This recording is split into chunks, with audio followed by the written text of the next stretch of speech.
Projet des décrets portant organisation et fonctionnement du système licence maîtrise doctorat LMD.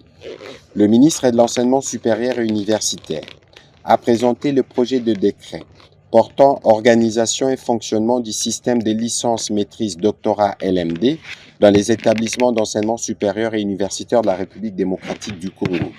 Il a indiqué que ces textes constituent la base réglementaire de la mise en œuvre tant qu'ils présentent le cadre légal d'application, les modalités organisationnelles ainsi que le mécanisme de fonctionnement. Ces projets de décrets concrétisent donc la vision du président de la République visant à améliorer la qualité de la formation de ressources humaines pour l'émergence du pays. Aussi favorise-t-il l'harmonisation de notre système d'enseignement au système régional et mondial, la mobilité des enseignants et des étudiants et la lisibilité des diplômes délivrés par nos établissements d'enseignement supérieur et universitaire. Il matérialise donc le programme d'action du gouvernement 2021-2023 dans l'axe sur la réforme du système de l'enseignement supérieur et universitaire. Après débat et délibération, le Conseil a adopté ces projets de texte.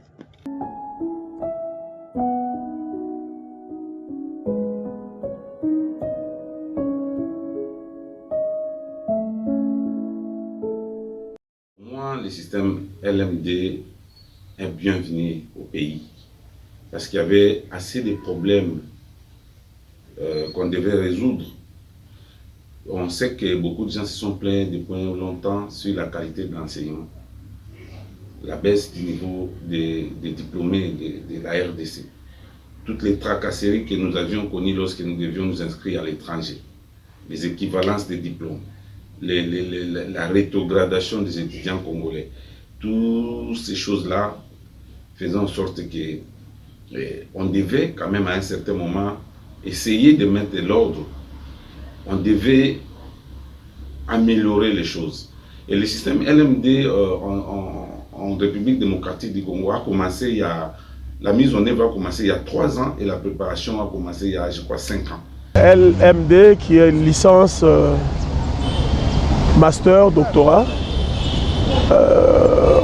il amène à ce que le début des études universitaires commence par la licence. Donc ce qui était hier premier graduat ici chez nous, en République démocratique du Congo, ou dans notre système ancien, issu de l'école belge, un étudiant qui, dès qu'il a son diplôme d'État ou son bac, avant d'entamer les études universitaires, commence, ce qui a été le premier graduat devient au jour d'aujourd'hui la licence 1. Et donc, il y a 3 années, pour avoir les matières qui vous introduisent dans le monde universitaire et des connaissances beaucoup plus larges, je vais dire comme ça. Et puis, vous avez 2 autres années qui sont de master, et puis le doctorat, il se résume en quasiment 3 ans. Donc, nous sommes passés de 3, 5 à 8, alors qu'avant, nous en avions 5 ans de licence, 2 ans de master, plus 5 ans de doctorat. Donc, il réduit quand même le temps du cursus universitaire d'un étudiant, mais il a l'avantage d'orienter des étudiants vers des domaines beaucoup plus spécifiques. Nous, LMD a 3 filières: licence, maîtrise et doctorat. Et licence, il y a 3 ans. La licence a une durée de 3 ans. La maîtrise, c'est 2 ans. Et puis doctorat, 3 ans. Alors, c'est ça que chez les Français là-bas, la manière qu'ils comptent le nombre d'années, et ils disent licence, c'est 3 ans de licence, bac plus 3. Avec la maîtrise, comme le LMD, on dit bac plus 5. Et puis, en doctorat, même nous, quand nous on terminait, on comptait bac plus 8. Donc, c'est un peu comme même équivalence. Même si le système n'était pas pareil, mais il y avait quand même des équivalences. D'abord, le système LMD donne une meilleure participation de l'université au développement de la société. LMD, c'est une innovation. Cette innovation offre des formations modernes, attractives et compétitives. Et puis, avec le même système LMD, comporte une série d'avantages incontestables qui ont fondé son acceptation et son adoption à l'échelle mondiale par plus de 45 pays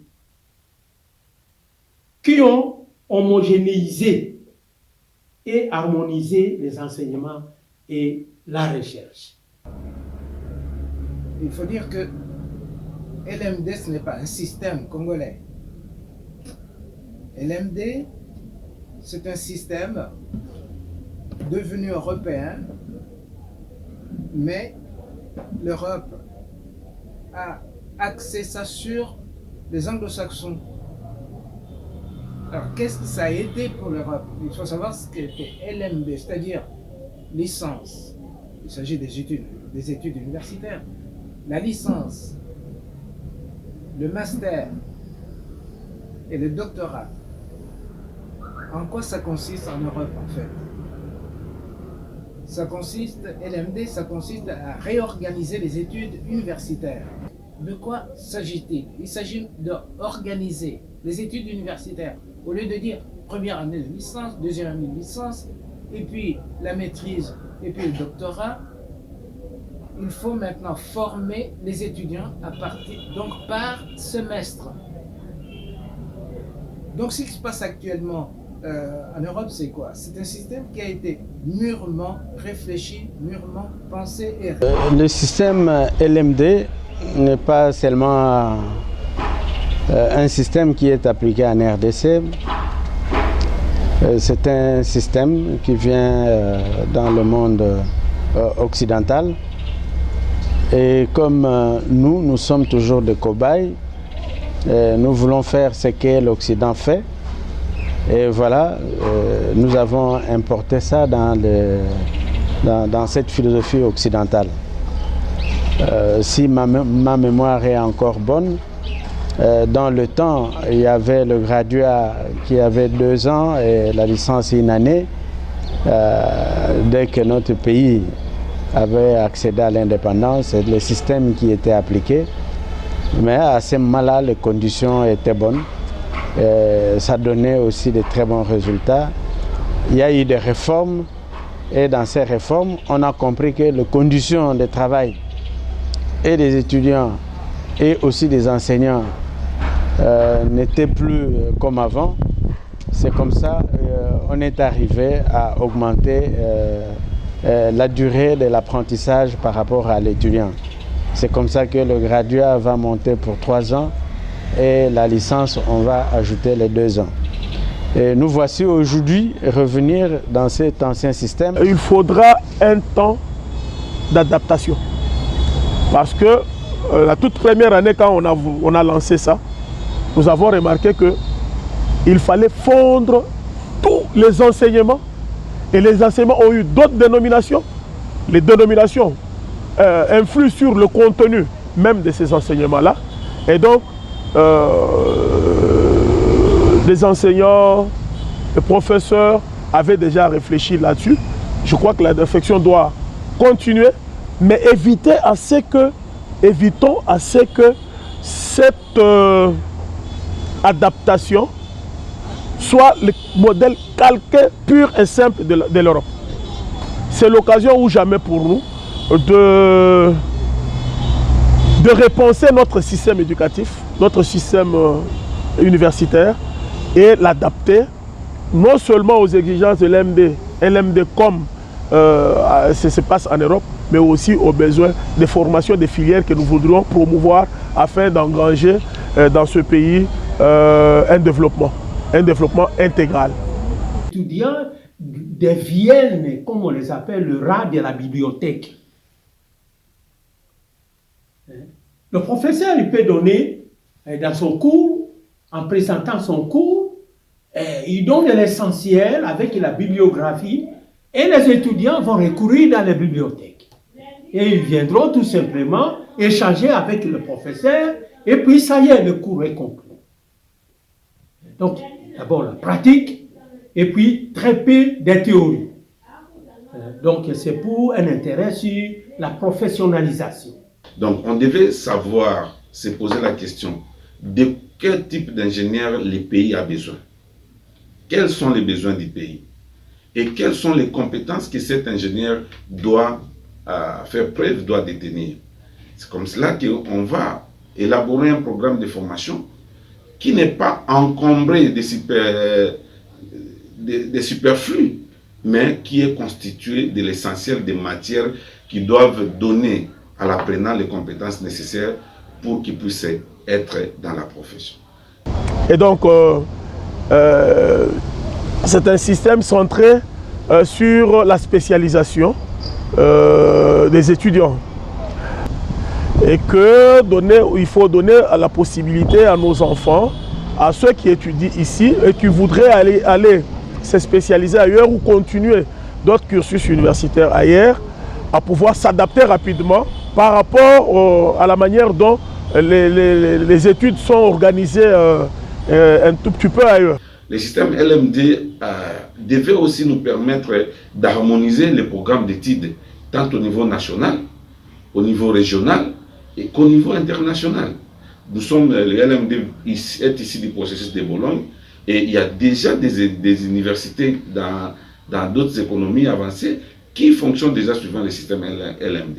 Donc pour nous, nous devions nous arrimer au système LMD pour harmoniser nos programmes avec ceux des autres et permettre à nos étudiants une certaine mobilité. Vous terminez les études d'ici, vous pouvez aller dans une autre université, commencer là où vous vous êtes arrêté. On ne devait pas vous rétrograder, on ne devait pas vérifier c'est quelle matière. La formulation des programmes, les matières sont harmonisées et il y a cette lisibilité des diplômes. Donc on sait que c'est un diplôme dans le système LMD et qui est fait dans un processus reconnu dans des institutions légalement établies et agréées et qui gèrent la formation. Ça ne posera plus de problèmes des équivalences. Parce qu'il est question tout simplement, quand vous avez votre diplôme de LMD, on ne va pas vous accepter directement. Il faut présenter le dossier, il faut faire un dossier de tous les cours que vous avez vus. Vous avez vu depuis première année jusqu'à, par exemple, en maîtrise par exemple, et puis la commission pédagogique des universités, de l'université d'où le candidat sollicite l'admission ou l'emploi, on doit étudier cela pour voir si réellement le candidat en question a assimilé réellement le programme de LMD. Parce que bon, vous savez que nous, avec les Européens, et surtout chez nous, des fois, ça peut arriver qu'il y a des problèmes de grève et tout ça. Là, vous savez que dans tout ça, l'UNESCO aussi est derrière et tout ça. C'est pour ça le système européen, les Européens, ils sont un peu durs avec nous, donc ils doivent voir clair au programme de LMD si réellement ça a été bien assimilé. Et quand on verra que tout a été bien suivi, donc il n'y aura pas de problème. Donc l'étudiant sera automatiquement admis. Parce que bon, il y a quand même des petits doutes au niveau entre les pays, tout ça, mais bon, comme le programme a été adopté mondialement, en tout cas, il y a beaucoup de chances par rapport aux anciens systèmes. En RDC, est-ce que ça sera la Belgique comme dans le temps, ou est-ce que ça sera LMD actuel dont la Belgique fait partie? toute la question est là. Je vous donne un exemple. Quand moi j'ai eu la bourse d'études pour l'Europe, en l'occurrence pour la France, on considérait le système français par rapport au système belge. J'avais l'équivalence suivant que je viens directement du système français des ex-colonies françaises ou du système belge ex-colonie belge. Mais pour ce qui nous concerne, pour ce qui me concernait, qu'est-ce qu'il fallait? Si je prépare le diplôme universitaire autre que la médecine et que la pharmacie, je n'étais pas accepté. Le diplôme en lettres, oui. Et dans d'autres secteurs, moi, on regarde et dit non, vous ne pouvez pas, parce que je voulais faire la médecine, par exemple. Et quand je suis arrivé là-bas, non, il y a le papier qui dit dans d'autres filières, oui, mais pas en pharmacie, pas en médecine. Mais d'autres filières, je pouvais très bien faire ça. C'est ce que je fais que j'ai commencé par la philosophie parce que j'aime bien la philosophie aussi. Mais je voulais faire la médecine. Bon. Mais maintenant, le problème ne peut plus se poser. Ce problème, donc c'est l'équivalence des diplômes que je prépare ici qui sera accepté ou non accepté là-bas. Donc le problème est en train de se poser actuellement. C'est le diplôme que j'aurai ici. Est-ce que les équivalences avec l'Europe vont changer ou pas? Mais si on pose la question sur l'université, par exemple, il y a beaucoup d'universités ici. Vous avez les universités privées, vous avez les universités, disons, d'État. Par exemple, l'Université pédagogique nationale, c'est une université d'État. L'université privée, par exemple, vous avez l'université catholique. Est-ce qu'ils ne suivent pas? Le problème, c'est le problème d'équivalence. Si c'est le problème d'équivalence, si cette équivalence est acceptée et au Congo et en Europe, là, il n'y a pas de problème. Vous pouvez entrer en Europe, en France ou en Belgique ou en Grande-Bretagne. Vous pouvez accepter, on peut vous accepter pour l'équivalence et vous pouvez faire votre diplôme normal. Je demanderai à la ministre, notre ministre est la maman des professionnels. Je suis à votre disposition, puisque maman m'a laissé ce testament. Continuez à former la jeune fille. Je suis spécialiste à la coupe couture sans patron. Regardez, il y a beaucoup d'écoles. Pourquoi les enfants ne coupent plus? C'est le patronage, c'est un peu difficile.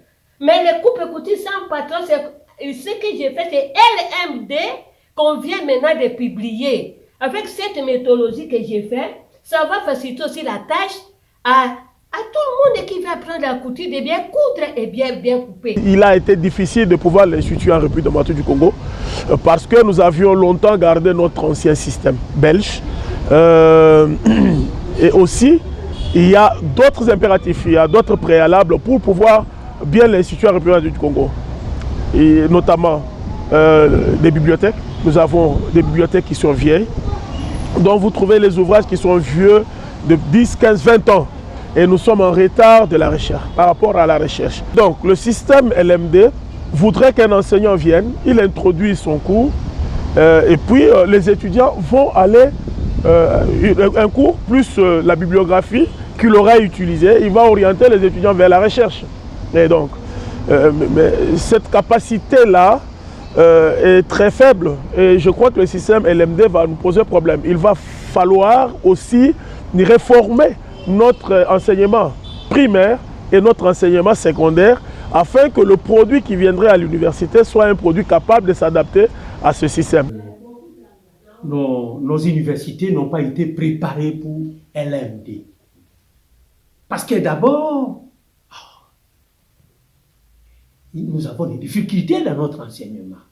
La difficulté se trouve à la base. Je ne critique pas, mais j'ai dit ce que je vois parce que moi-même, je suis un ancien enseignant de longue date.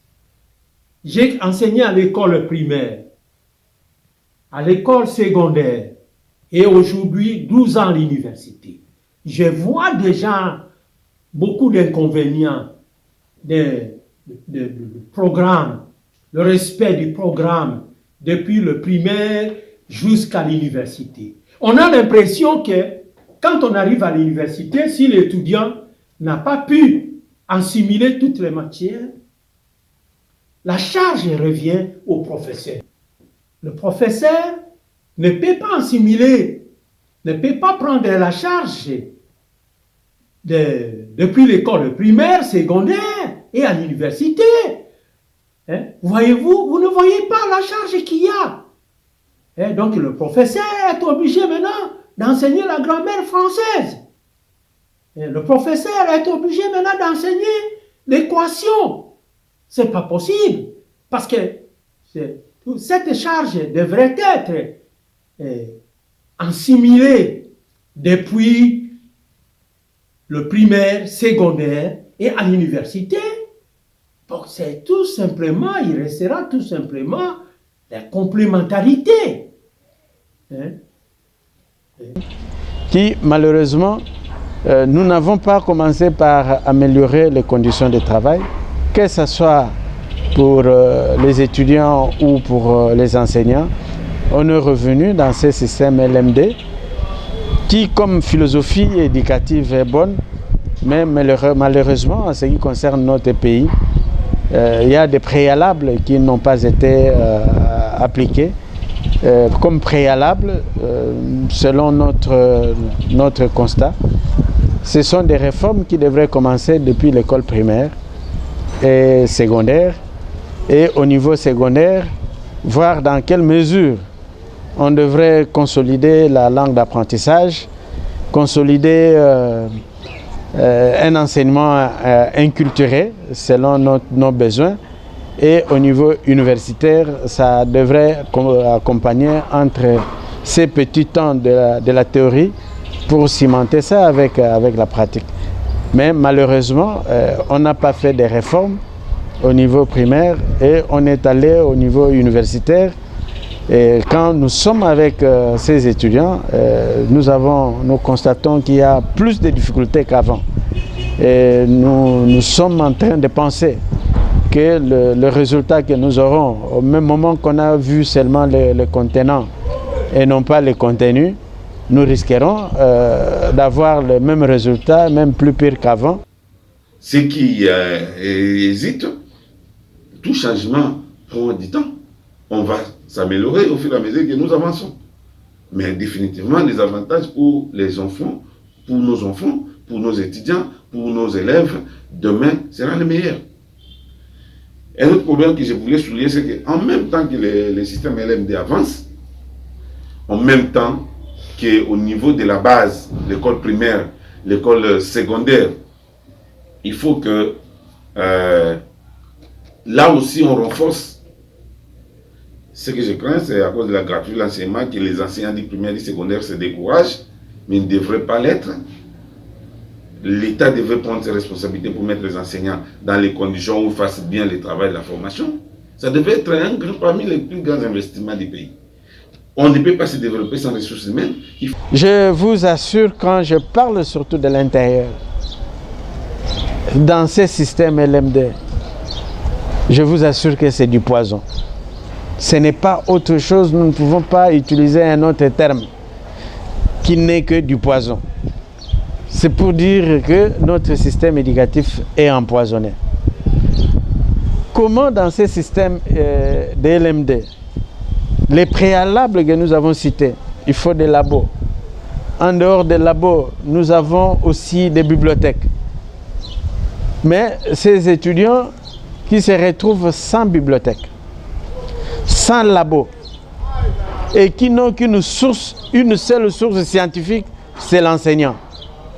Et que nous allons réduire l'état d'apprentissage, le temps entre l'enseignant et l'enseigné. Et comme ça a été réduit, nous allons nous attendre à quoi? ils partiront faire des recherches dans quelle bibliothèque? J'ai été dans ces universités que je viens, ou dans des instituts supérieurs à l'intérieur du pays, pour ne pas citer ces instituts supérieurs. Je vous assure, il n'y a pas un autre terme à utiliser que nous venons d'être piégés pour appliquer ce système de LMD à l'intérieur du pays. Mais si c'est ici à Kin, on peut être un peu tolérable pour faire tout simplement le formant. Il y a le formant qui a des bibliothèques, mais ces étudiants qui n'ont pas de moyens aussi pour aller dans ces bibliothèques. Et des bibliothèques, il faut voir quel genre d'ouvrage. Et nous avons les systèmes ici. On a bien chanté qu'on a mis l'Internet. Mais quel genre d'Internet? Je suis professeur, mais je n'ai jamais ouvert mon téléphone dans les sites universitaires et être en ligne. Aucune fois que cela m'est arrivé avec ce qui a été placé par le gouvernement. Le secteur de l'enseignement, qu'est-ce que nous avons conçu? Qu'est-ce que nous concevons comme programme de l'enseignement?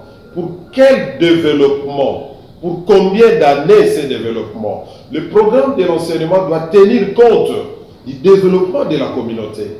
Ça doit tenir compte de ce que nous envisageons dans 10 ans, dans 50 ans, dans 100 ans pour notre patrie. Nous n'allons pas adapter notre programme puisqu'on veut plaire aux Belges, on veut plaire aux Canadiens. Voilà notre programme. Le Canada est notre niveau de développement. Le Canada envisage une amélioration de leur modernité de développement. Nous, on est où? Et il va falloir que les intellectuels africains puissent réfléchir d'abord sur leurs propres besoins de développement par rapport au retard que nous avons accumulé vis-à-vis du monde occidental. Il faudrait que les Africains réfléchissent véritablement sur leurs propres besoins de développement en se fondant sur leur culture et sur leurs propres valeurs. Le copier-coller n'a pas fonctionné comme il se doit. Il y a beaucoup de retard là-dessus. Vous allez voir que les pays d'Asie ont gardé les langues, ils ont gardé la culture, ils sont allés vers affronter la recherche technologique, la recherche-développement aux États-Unis, en Europe, et ils sont revenus dans leur pays pour concilier les valeurs culturelles, leurs besoins de développement à la technologie qu'ils sont allés acquérir de l'autre côté. Nous savons qu'il y a beaucoup de points de vue qui divergent en termes d'avantages. Il y a des aînés ou une tranche de gens que j'appelle les pérennialistes qui pensent que l'ancien système il est toujours bon. Mais pourquoi nous devions former un ingénieur en 7 ans alors que dans le monde entier on le forme en 5 ans? Pourquoi nous devions bourrer les étudiants de plein de matières qui ne servent pas directement dans sa profession alors que nous pouvons les préparer pour sa profession? Pourquoi nous devions continuer à former les gens qui connaissent tout mais qui ne sont compétents de rien? Pourquoi nous devions continuer à nous plaindre de nos diplômés alors que nous ne pouvons pas proposer quelque chose pour améliorer leurs conditions, pour mieux les préparer au service? Il va falloir que nous puissions également et surtout mettre l'accent sur les instituts supérieurs, techniques et professionnels afin de professionnaliser les étudiants, afin de faire en sorte qu'ils soient aptes à répondre à la demande du marché du travail.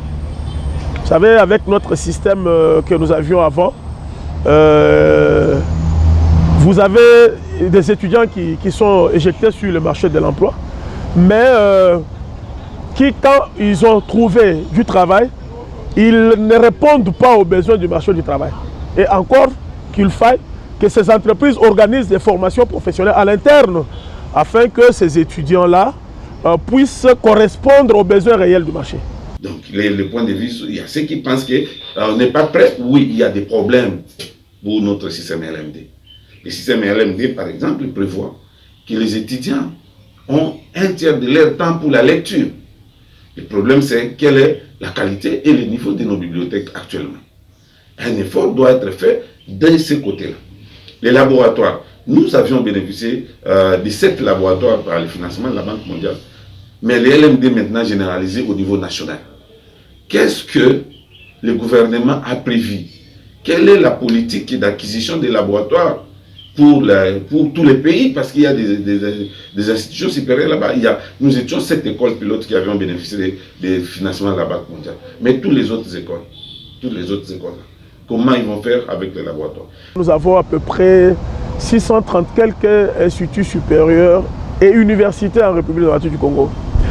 Et chaque année, il est mis sur le marché du travail où au terme des formations universitaires et des instituts supérieurs, vous avez à peu près 10 000 étudiants qui sont éjectés sur le marché du travail. Mais il y a aussi une nouveauté avec le système LMD, c'est l'ouverture au monde professionnel. Le fait d'ouvrir la formation d'étudiants au monde professionnel, préparer mieux les étudiants à l'entrepreneuriat et à l'employabilité. Donc, pendant que l'étudiant est en train d'être formé, une innovation que moi j'ai appréciée, c'est régulièrement, il y a des stages chaque année. Nous sommes dans le domaine technique, je parle de notre domaine d'ingénieur. Chaque année, en première année, il y a les stages d'imprégnation, l'étudiant doit comprendre qu'est-ce qui se passe dans les métiers. Il y a les stages d'immersion, l'étudiant doit être en mesure d'affronter certains aspects importants de sa carrière à venir, et ainsi de suite. Et ces éléments, préparer mieux les étudiants à la profession pour qu'ils soient facilement. Il y a cette souplesse dans la formation. Le programme est de 3 ans, 6 semestres. Il faut maintenant former les étudiants par semestre. Donc ce qui se passe actuellement en Europe, c'est quoi? C'est un système qui a été mûrement réfléchi, mûrement pensé et réalisé. Au moment où nous parlons, les études universitaires se font en semestre en Europe. Donc en France par exemple, en Grande-Bretagne, en Belgique, pour tout ce qui concerne l'Europe. C'est un semestre. Donc chaque semestre, vous formez, vous présentez ce qu'on appelle non pas, c'est pas des diplômes comme tel, mais suivant votre spécialité, vous faites ce qu'on appelle comment est-ce qu'il faut correspond ça à ce que nous appelons aujourd'hui ici les certificats. Ce n'est pas un certificat, ce sont des diplômes suivant ce que vous avez choisi dans votre spécialité, dans votre cursus. Donc, mais ça se fait par alternance en Europe. C'est-à-dire, vous avez les unités que vous entendez, ou plutôt les diplômes, les certificats que vous préparez théoriquement à l'université et pratiquement dans les entreprises. Donc, vous faites l'alternance entreprise, théorie, donc université, entreprise, jusqu'à ce que le nombre de diplômes que vous avez préparés, que ce soit en licence, que ce soit en master ou en doctorat, là c'est la fin, on puisse vous accepter dans l'entreprise. Vous avez fait l'alternance, et après avoir fini cela, l'entreprise peut vous accepter ou pas vous accepter, suivant ce que vous avez produit. Et les plus grands bénéficiaires du système LMD, c'est l'étudiant d'abord lui-même. Il est formé avec une approche pédagogique où la compétence est mise en avance et où la professionnalisation est déjà prise en compte depuis les programmes de formation et ainsi de suite. La résistance au changement va se poser. Il y a ceux de nos aînés, il y a d'autres qui vont penser que il y a des enseignants qui sont habitués, ces cours-là c'est pour mon cours, personne n'y touche. Mais avec les LMD, il y a ceux qui pensent qu'ils vont tomber caducs avec l'implication des technologies, des informations et de la communication qui ne se sentent pas à l'aise, mais on n'a qu'à se recycler. Vous pouvez compter combien notre pays, par exemple, la République démocratique du Congo, a envoyé des étudiants, des chercheurs, des assistants, des chefs de travaux aller faire des recherches ou aller étudier ailleurs pour revenir former cette nouvelle élite que nous voulons. Donc il y a ce problème-là, il y a l'absence justement des bibliothèques comme je l'ai dit, Donc il faudrait que le pouvoir public puisse recentrer ses politiques sur la recherche-développement, la recherche-équipement. Il faudrait que l'on sache que l'éducation comme la santé sont des facteurs de croissance. Si nous investissons dans ces secteurs, nous aurons des universités. Nous avons des gens extrêmement intelligents mais mal encadrés ou non encadrés. Nous aurons des universités qui vont faire parler d'elles. Il suffit seulement qu'un jeune Congolais, une jeune Congolaise, un enfant de ce pays, nous avons des génies, sortent de ce pays, que vous le mettez dans les meilleures conditions ou dans les conditions dans lesquelles vivent, les conditions normales d'encadrement, comme en Europe, aux États-Unis, ils sont capables de vous produire des miracles et des choses extraordinaires. Ils sont meilleurs partout où ils peuvent partir et finançons la recherche, finançons le développement, faisons en sorte que cela soit ici et ça va faire en sorte qu'il y ait moins de fuite de cerveau.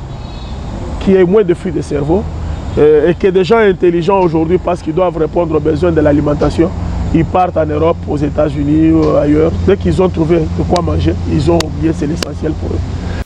Je peux vous assurer que je rencontre des jeunes formidables au RD Congo. Des jeunes qui font des choses merveilleuses. Et ils ont besoin juste de rencontrer des gens pour les encourager, les accompagner.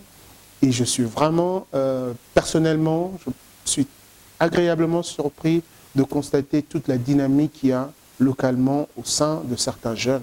Et je pense que nous devons tous ensemble travailler pour pouvoir les aider, faire leur promotion et parler de leurs histoires. Les difficultés, c'est une réalité, mais je pense que c'est au travers des difficultés, pour certains, très facile, la voie la plus courte, c'est quand il y a une difficulté, on plie bagage, mais les difficultés aussi sont des opportunités. Certes, on se plaint tous aujourd'hui quand on sort le matin, il y a des embouteillages dans la ville, mais derrière ces embouteillages-là, quelqu'un peut réfléchir sur une solution. Donc chaque situation difficile est une opportunité pour d'autres.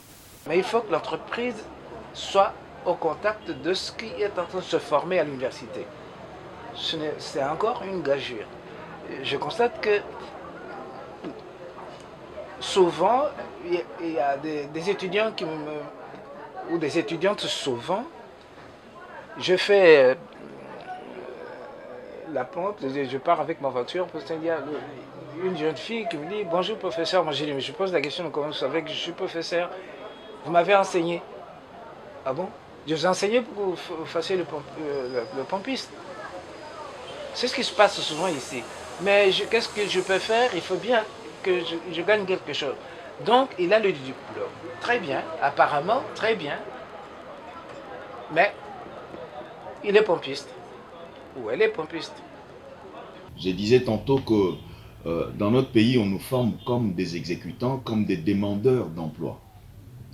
Et jusqu'à il n'y a pas longtemps, il n'y avait aucune université en RDC qui enseignait l'entrepreneuriat.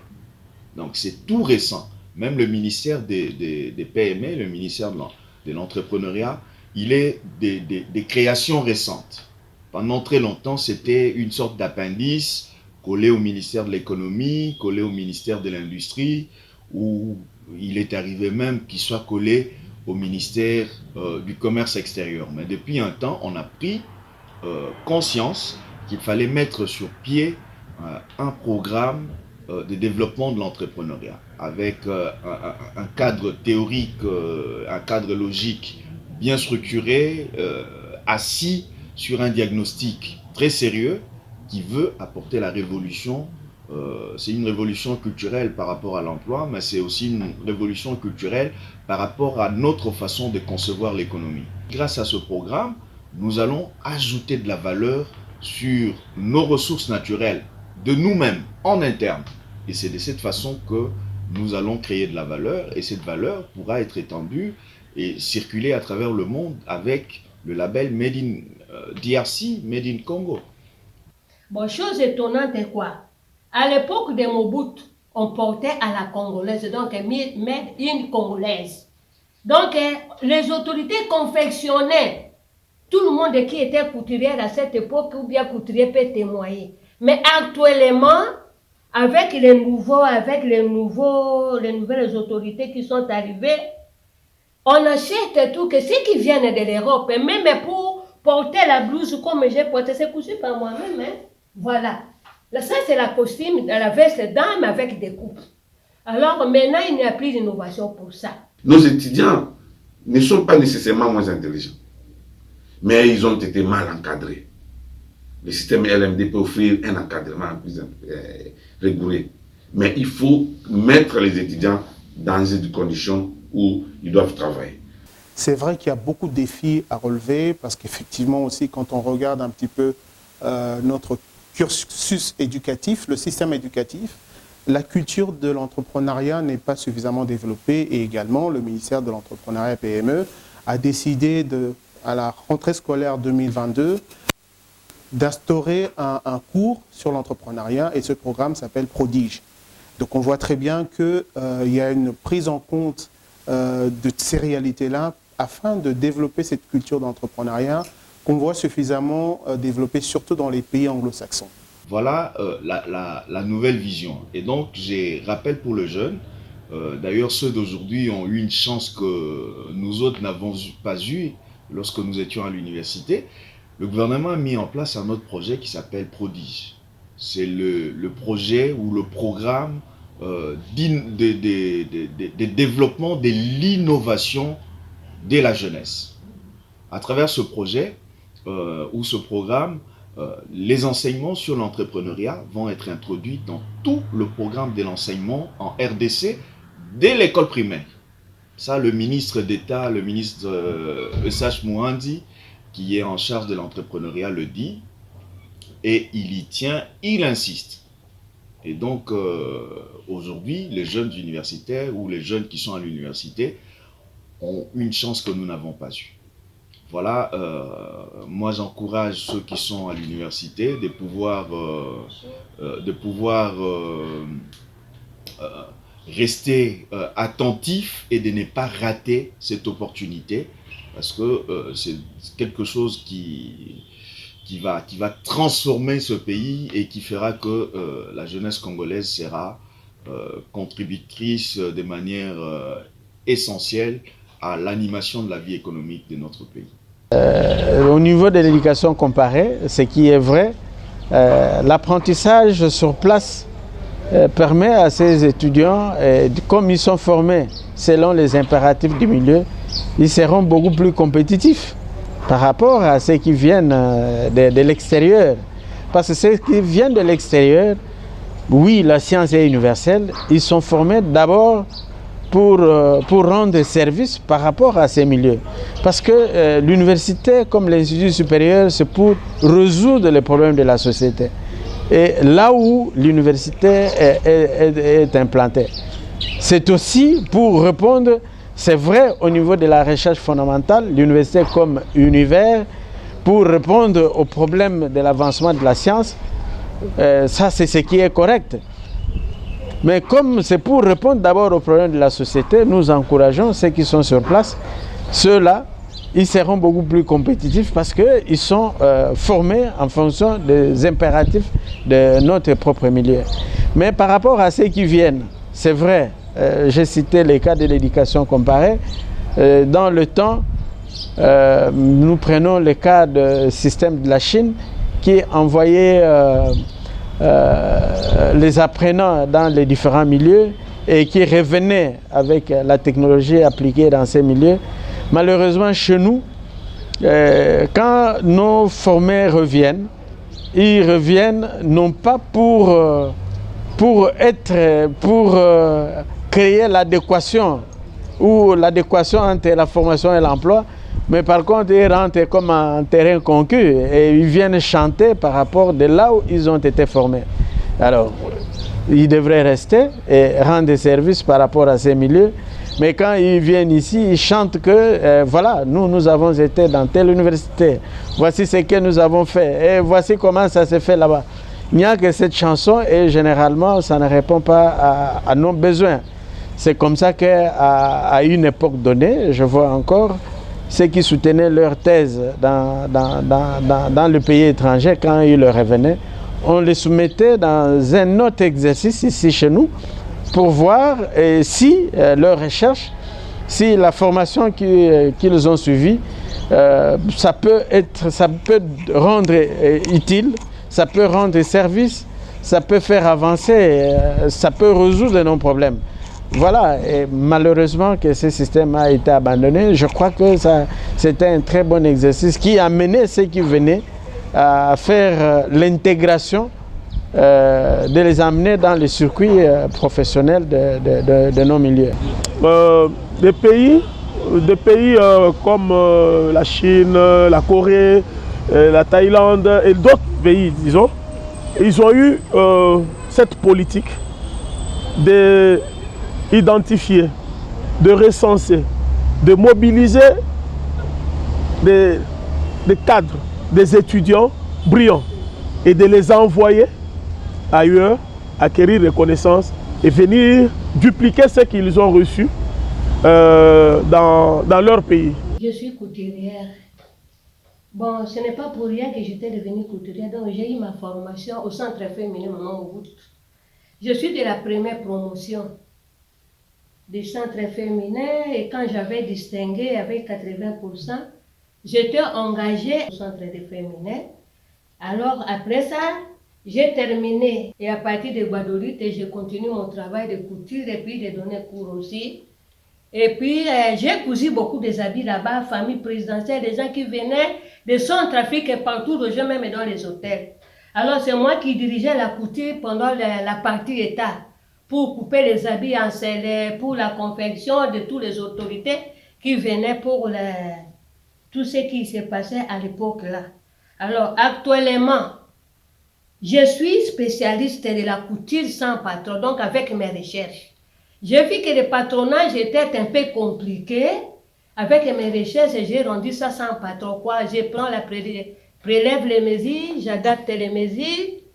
Après ça, je fais la transformation de modèle et puis je coupe. Maintenant, je demande, je suis à votre disposition.